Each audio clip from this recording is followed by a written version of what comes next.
You're in the rant wormhole where I rant about whatever my $15 a month plus patrons want me to rant about. You can become one of those people and get one of these rants. This one is brought to you by Wolfborg, who says, rant about how to grow your Patreon when you're just starting out. This is a really, really interesting request, actually, because Patreon, your Patreon is very different from the rest of your career, because you can basically have a career of just having a Patreon. You don't necessarily need anything else. Everything else is just to draw people to your Patreon. So I would say that if you want to build a Patreon from the ground up, first of all, you need to just offer people something that they want to pay money for. So, like, let's say that you create a comic, and you are trying to, get people to pay you for the comic. Like, you probably can't just, post your comic straight to Patreon and say, charge me $1 if you want to read it, because nobody's read your comic. So they don't know if they want to pay for it. They don't know what they're going to get, right? You could advertise it, but there's a million comics out there, and most of them are free. So, like, your best bet is going to be to post a comic somewhere that people can read it for free.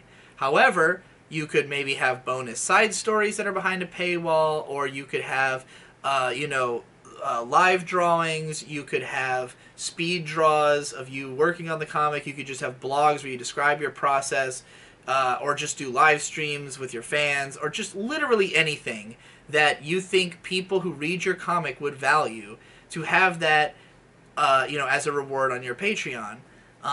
So, even if you aren't necessarily like let's say you create this comic and you post it out there and nobody cares about it, and they're maybe you get 20 readers, but none of them are willing to patron you. Well, if you can get even one reader who cares enough about you that they will turn up for your monthly live streams at your $10 tier or whatever, you can make $10, as long as you can find one person who cares enough. And, like, it doesn't even have to be that they love the comic, but it could be that they like the comic, but they really like you and what your comic says about you, and they just want to be a part of your narrative, So, like, basically with your Patreon, it could be anything, as long as you're basically selling something closer to yourself, than your broad. Because, like, how do I put it?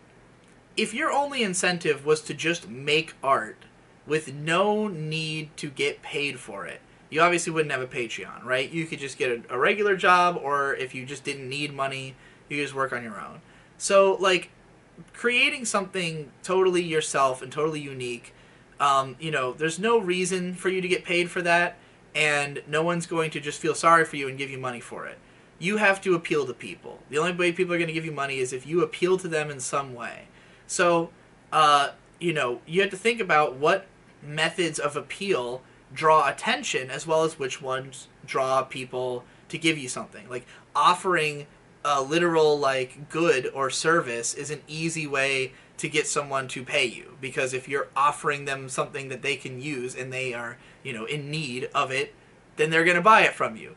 But, like, when you're working in something that has no tangible trade value, or like that needs to be advertised to a person before they would consume it, it becomes a much higher wall to climb, because it's just like, I write a book. How do I get anyone to even read my book when it's competing with every other book, and there's no reason this one would be better than any other, Other than that, it has maybe a cosign from somebody, or you yourself are famous for something else.